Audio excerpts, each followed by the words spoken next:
Hi, this is Jason Leahy, Executive Director of the Illinois Principals Association. Thank you for taking a few minutes to join me for this IPA talk. And with me today, I am grateful to have Maureen LaRiviere, who is with the College Board. She's the senior director there. And Maureen, before we got going here, you reminded me too that you are a former school administrator at Mather High School in Chicago. You were the assistant principal there. So welcome and appreciate your service in that capacity, and of course with what you're doing now. But since you mentioned that, I think we'd be remiss not to be mindful that it's October 5th is the date of this recording, and it is National Principals Month. So so there we are. So welcome to IPA Talk.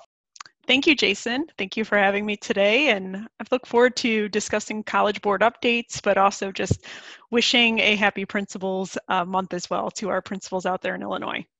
Well, thanks for that. And they sure are dealing with quite a bit here as we continue to work through the pandemic. And of course, you are as well with College Board, and we're dealing with the administration of SAT and PSAT and everything else related to that. And so I know, Maureen, the primary thing that we want to talk about with regards to the subject matter for this IPA talk are some of the key resources and reminding people of what is available to them. No matter whether they're in person, hybrid, virtual, whatever that might be. But I think do want to be mindful of the time, and that currently as we're talking through this stretch, we've got school districts that are working through the administration of a few of the different tests currently. And obviously there's going to be a lot of learning that takes place during this time as we try to project where we might be in the spring, which hopefully we have a vaccine. Maybe we'll be to phase 5, who knows, by then, but we may not be and may have to continue to flex with that. But just want to offer up an opportunity for you to share any insight of what you have here as we continue to look forward, work through with where we are right now, learn some things, and then look on to the spring. So just any quick thoughts from you when we think about, actual test administration right now. Jason, as you said, this is definitely a year of learning, and as administrators are navigating the complexities of various options for returning to schools, College Board is also following along and determining what is working best for schools that are in session, schools that are completely remote, and a combination of both. And I think the utmost importance is that College Board considers the safety and the health of students and educators at first and foremost the highest priority.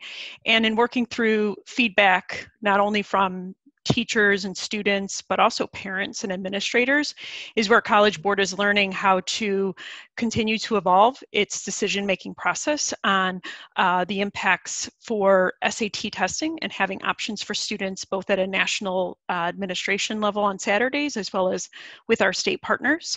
And then also for advanced placement.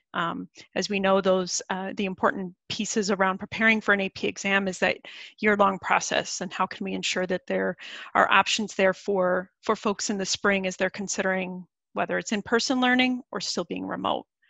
So one of the things, Jason, I think my most frequent question that I receive is around, so Maureen, what are the plans for SAT in the spring? What are we doing about AP? And at the end of the day, with the SAT administration concluding for September and the upcoming one this October, along with PSAT and MSQT, College Board enacted several flexibility policies. And so flexibility policies that have never been in place before. So for College Board, it's a learning experience. And with an analysis of that after our fall administrations, we'll determine with our state partners what options worked best and what of those options are beneficial for states to ensure that they're offering for their the students and the educators planning the SAT, and for Illinois, our PSAT 8, 9, and 10 administrations. The other question, Jason, is always around AP. There's definitely, thoughts around potentially planning for an AP administration. College Board has announced it will have at least the availability to split the in-person administration. But I do want administrators to know we are working through contingency plans should schools not be able to return, but those won't be announced till early 21. We're learning just along the same lines as everyone else. Sure. So Maureen, if individuals have questions or want to get in contact with you or someone that's a part of your team, what would be the best way to do that? And we'll be sure to review that as we wrap up here as well. But just currently, where could people, what could they do to get in touch with you? Sure. So my email address is just my first initial M and then my last name, LaRevere, at collegeboard.org. That's the best way to get a hold of me, contact me, and really share your feedback as it's just, fresh off these administrations in the fall. Share what worked and what were still the challenges that you'd like College Board to really listen to and consider how to mitigate for the spring. Great. Well, appreciate all of that. Well, let's pivot now, Maureen, to get into some of the things that we want to be sure to cover here, and that's just the various resources which are robust that the College Board has. And I'm going to turn the keys over to you just a little bit and let you share your screen with the presentation that you have, which I'm grateful for you putting this together. I think it'll make things a little easier for individuals to consume. But you've got three kind of key broad areas that you want to discuss, and the first of those just was making sure that people understood what was available to help people prepare with regards to the suite of assessments, of course, talk about AP, and then also the various opportunity scholarships that are there, which I will be sitting on the edge of my seat for because I have a junior right now and 4 future juniors coming behind her that we'll want to stay in tune for. So anyway, so go ahead. Let's talk a little bit about the SAT suite of assessments. Sure thing. So on these 3 topics, as we consider the way in which schools are navigating returning to school, supporting students remotely, I would say at the anchor of beginning with official SAT practice, many school leaders are familiar with the platform. Educators and students are familiar. However, for students, understanding that if they didn't have the opportunity to link their College Board accounts last year, there still is an important step that can be taken if schools administered College Board assessments last fall, such as PSAT and MSQT, or even going back to spring of 2019.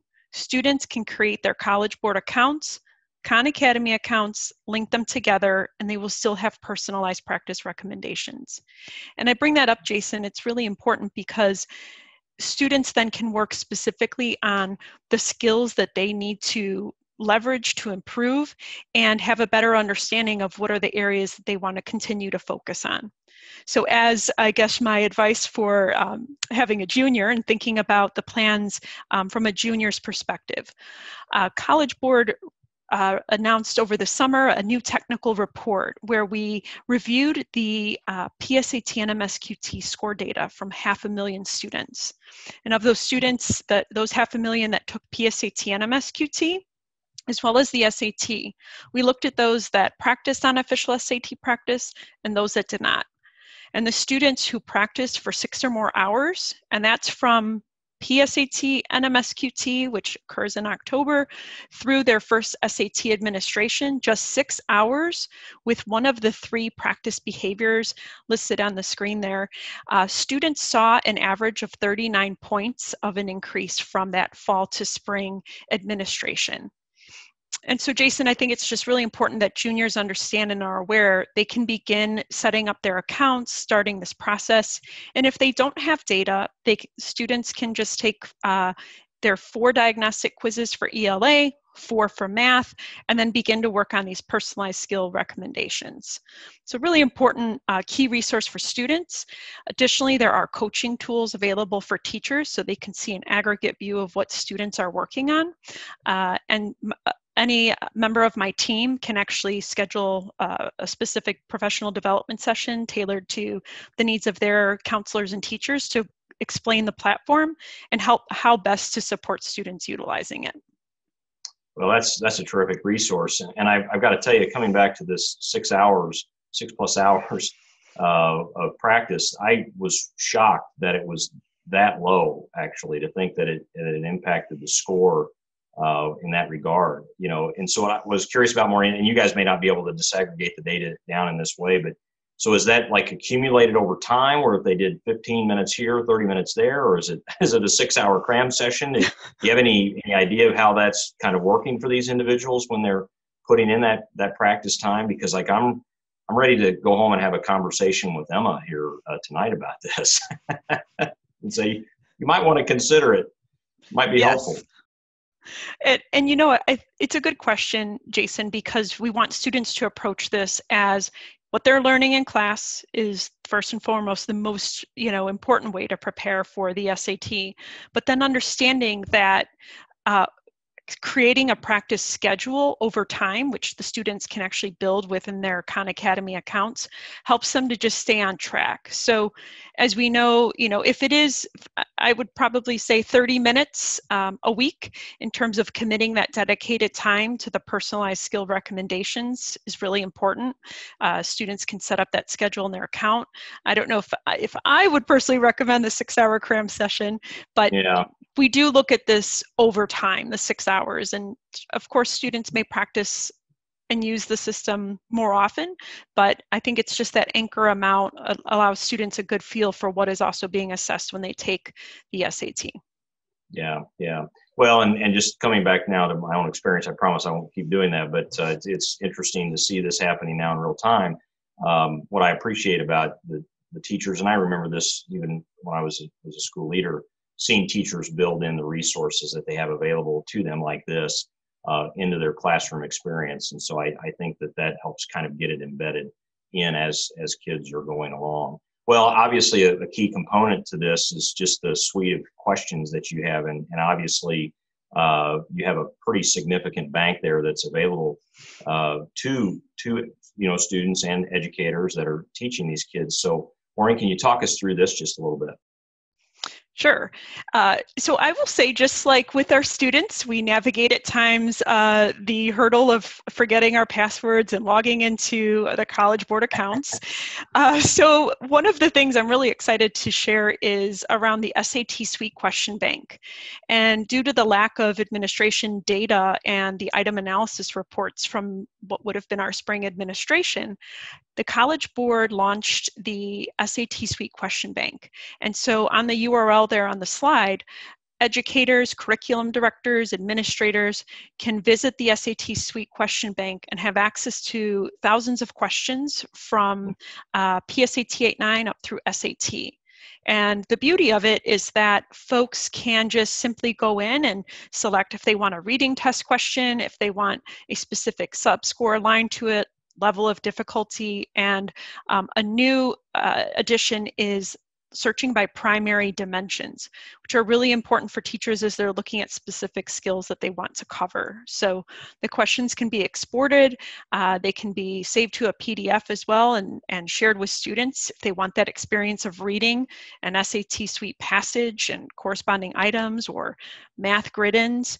It's completely free. There's no login or access code required. So we wanted to remove those small barriers for educators to have access to a plethora of questions from the SAT Suite.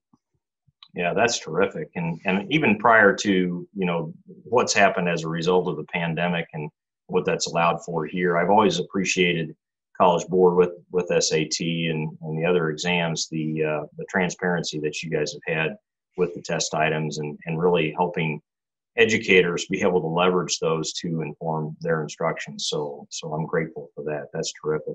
Well, let's pivot here just a bit, Maureen, and talk now about the AP and what's going on there. And obviously the significant supports that are available for teachers in the classroom that you have for them. Sure, and I would say on that notion of transparency, of bringing that about for the SAT Suite of assessments really dovetails into what we wanted to do for advanced placement, starting with last year.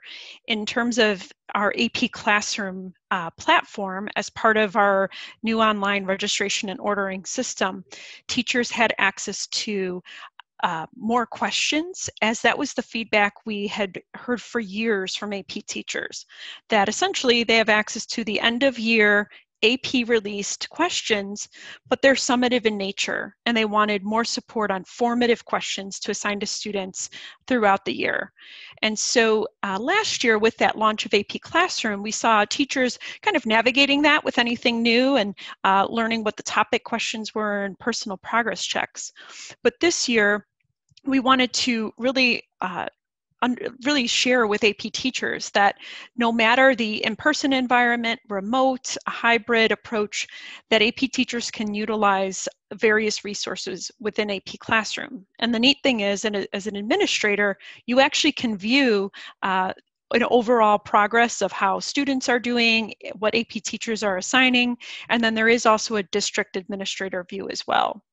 So Jason, as an AP teacher, the course and exam description is the anchor document that really helps to guide and support the instruction throughout the year. And so what we've done with the units embedded within that course and exam description is we've taken very specific topics and skills, and we've created one new resource this year, that's the AP Daily Videos, of which there's some Illinois AP teachers actually highlighted in those. And it takes just a topic and a skill, a 10-minute short discussion refresher on that. After that, teachers can assign a topic question to review that concept. And then at the end of the unit, AP teachers can assign a personal progress check, and they can view how students do both on multiple choice questions and free response, which actually really mirrors the AP exam. And so all of that can also be monitored on a dashboard. But I think the most important piece, Jason, is in no other year I can think of that formative assessment is always important, but being able to have that for students enrolled in AP, especially students who this might be their first AP college level course, it'll be ever more important for teachers, to be able to share those resources with students and really watch those AP Daily Videos. Yeah. Well, what I appreciate about a lot of the work that you guys have done is working just to make things as user-friendly as possible, particularly, when kids are virtual and they are remote and, they have things that are fairly easy to navigate and they can find what they need. They can be in dialogue with teachers through this and that information sharing. So that's really important. Obviously, this will be a great resource no matter what mode you're in, but I think particularly right now, it was particularly timely to be available for schools as they're having to either be hybrid, all virtual, or whatever that might be. So that's wonderful. Well, let's talk about the last thing here, and that's the money, right? Sure. And scholarship opportunities, and there are several, and really there are several opportunities here, and really, I would say the bar is pretty low in terms of what kids need to do to have opportunities to get some scholarships possibly, right? They just need to do a few things that, frankly, they need to be doing anyway. And Jason, to that point, I think it really is just a low lift. And as students, and I'll start with, really it's for juniors and seniors. And starting with the juniors, the 3 steps there on the left mirror what students do as they're preparing and starting this college planning process. And the first scholarship there, Build Your College List, essentially students go in and they start selecting colleges they're interested in. They understand public, private institutions, large-scale state schools versus maybe a smaller, nearby college or university they want to attend. But they're able to look at a lot of information within Big Future, create that initial list, and then they're automatically eligible for the Build Your College List scholarship.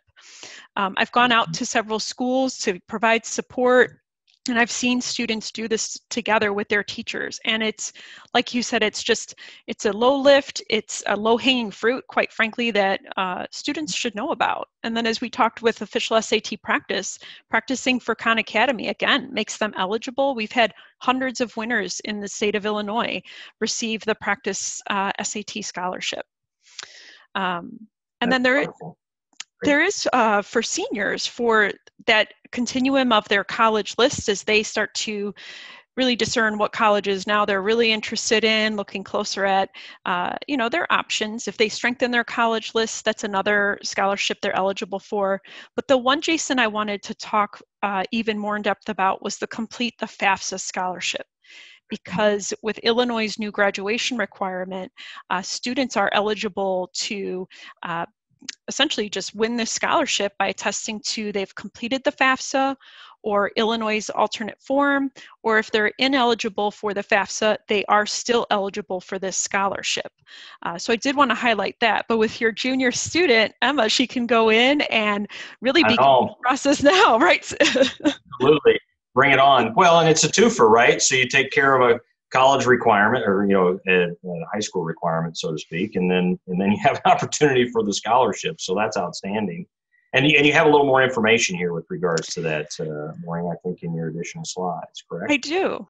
Yeah, I do. For the College Board Opportunity Scholarships, the URL there is on the screen.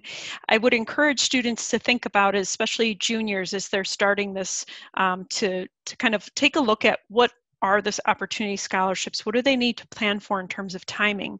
But at the end of the day, for our current seniors, it's really important that that with not only the FAFSA window just opening, but College Board has a lot of FAFSA related, just informational articles and other supports that they can go in and also navigate with their parents, because, as we know, it's going to be an unprecedented year, and just the more information they have access to about the FAFSA and getting it successfully submitted is really important. And so at the end of the day, once students just attest to completing the FAFSA, they are automatically eligible for that scholarship as well.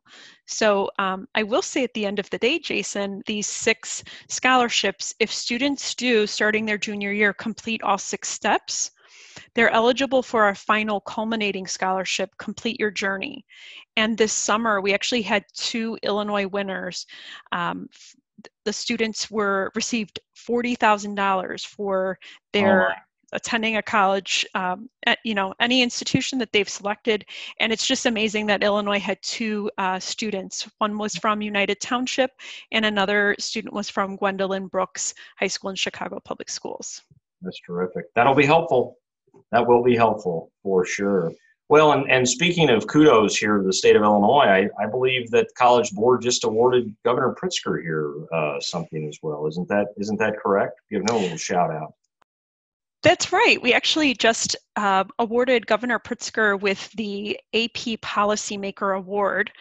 Ordinarily, we would do an AP Day at the Capitol, and that's really to recognize legislators and governors and folks who are committed to providing, whether it's low-income exam funding or other types of funding for AP exams, such as STEM exams.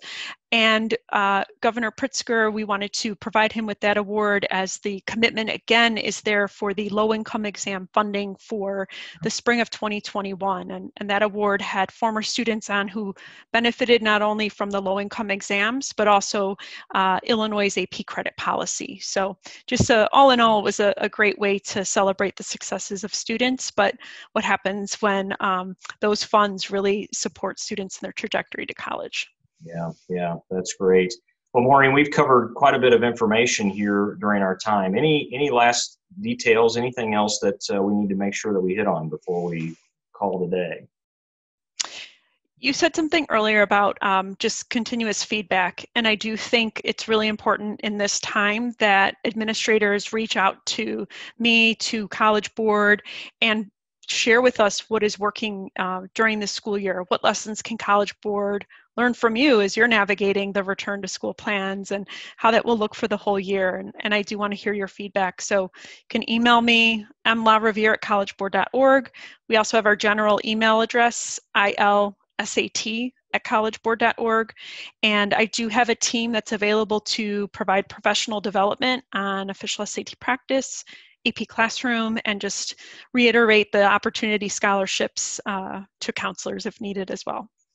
That's great. Well, Maureen, sure, thanks to you for all of that terrific information, all those resources, and the good news, the things that are happening here in the state of Illinois.